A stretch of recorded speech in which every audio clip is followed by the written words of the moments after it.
Welcome to my channel, my subscribers. Thank you. This video sponsored by BuyMote. BuyMote online happy shopping. My சேனலை like பண்ணுங்க, subscribe பண்ணுங்க, bell ஐக்கானை தட்டி விடுங்க. இன்னைக்கு நாம் பார்க்க போகிறது பணம் தடையில்லாமல் வர இந்த 12 விஷயங்களை பண்ண வேண்டும். வாங்க பார்க்கலாம். ஒவ்வொரு வீட்டிலும் சமையலறை தான் பிரதானம். இந்த சமையலறையில் இந்த 5 பொருள் எப்போவும் குறையாமல் இருக்கணும். முதல் அரிசி, உப்பு, லவங்கம், இஞ்சி, ஊறுகாய். இந்த 5 எப்பொழுதுமே குறைவில்லாமல் இருக்க வேண்டும். சமையலறை சுத்தமாக இருக்க வேண்டும். இந்த 5 பொருளுக்கும் நான் மார்க்கெட்டிங் பண்ணல. இது அவசியம் இருக்கணும். இது பல வருட காலமாக நடந்துக்கிட்டு இருக்க உண்மை. இது இருந்தால் உங்கள் வாழ்க்கையில் பெரிய மாற்றம் கிடைக்கும். மீண்டும் சொல்கிறேன், உப்பு, லவங்கம், ஊறுகாய், இஞ்சி, அரிசி. இந்த 5 மட்டும்தான். அடுத்தது நாம் பெட்ரூமுக்கு வருவோம். பெட்ரூமில் ஒரு மரப்பெட்டி கண்டிப்பாக இருக்கணும். அது தேக்கு மரமாக இருக்கணும். இந்த தேக்கு மரத்தில் பணம் வச்சா தேங்கி இருக்கும் அப்படிங்கிறது உண்மை.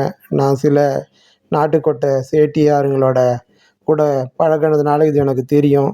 அதனால் அவசியமாக தேக்கு மரத்தில் ஒரு சின்ன பெட்டியாவது உங்கள் பெட்ரூமில் இருக்கணும். அதில் சில பணத்தை நீங்கள் எப்பவும் போட்டு வைக்கணும். அது எடுக்காமலோ இருக்கிற பணமாக போட்டு வைக்கணும்.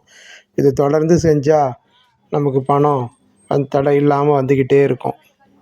மரப்பெட்டியில் வைக்கும்போது மரம் அதனோட வேலையை செய்ய ஆரம்பிக்கும். அதனால் அவங்கெல்லாம் சொன்னது உண்மைதான் அப்படிங்கிறது எனக்கு தெரிய ஆரம்பிச்சுது. இந்த மரப்பெட்டியோட முகம் எப்பவும் வடக்கு பார்த்தா மாதிரியே இருக்கணும். கிழக்க பார்த்து இருக்கக்கூடாது. அது கவனமாக பண்ணுங்கள். அடுத்தது தென்கிழக்குக்கு வருவோம். தென்கிழக்கில் துளசி மாடம் கண்டிப்பாக இருக்கணும். பெண்கள் ஒரு வீட்டில் இருக்கிறாங்கன்னா துளசி மாடம் கண்டிப்பாக இருக்கணும். பெண்கள் இல்லாத வீடே கிடையாது. அதனால் துளசி மாடமும் கண்டிப்பாக இருக்கணும். துளசி பணத்தை ஈர்க்கிற பெரிய சக்தி. அது பல கால வருஷமாக துளசி நம்ம கூடவே ட்ராவல் ஆகுது. ஒவ்வொரு வீட்லேயும் எத்தனையோ செடி இருக்குது. ஆனால் அவசியம் இருக்க வேண்டிய செடி இந்த துளசி செடி, துளசி மாடம். இதை கண்டிப்பாக வைக்கணும். அடுத்தது பணம் வைக்கிற இடத்துல பீரோவாக இருந்தாலும் இல்லை சின்ன பெட்டியாக இருந்தாலும் அது கூட இந்த சில விஷயங்களை கூட வைக்கணும். 9 மணி, தாமரை மணி. 9 காயினாகவோ 10 ரூபா நோட்டு 20 ரூபா நோட்டாகவோ வைக்கலாம். அடுத்தது எல்லாமே எண்ணிக்கையில் 9 இருக்கணும். முத்து மணி 9. அது ஒரிஜினல் கிடைச்சாலும் சரி, ஆர்டிஃபிஷியலாக இருந்தாலும் சரி, முத்து மணி 9. அடுத்தது பாக்கு கொட்டை, பாக்கு கொட்டையோ நல்ல தரமானது, பூச்சி அடிக்காமல் முழுசாக இருக்கிற 9 நம்பரில் பாக்கு கொட்டை. அடுத்தது விரலி மஞ்சள். அந்த மஞ்சளை நல்லா செக் பண்ணி நீட்டாக அது ஒரு 9 நம்பர் எண்ணிக்கையில். அடுத்தது இந்த கடல் கரையில் கிடைக்கும் கிளிஞ்சல், அந்த கிளிஞ்சல்கள் 9. அடுத்தது இந்த பல்லாங்குழிக்கெலாம் விளையாடும்போது சோழி பயன்படுத்துவோம், அந்த சோழி 9. இது அத்தனையும் பணத்தோட தொடர்புடையது, செல்வத்தோட தொடர்புடையது.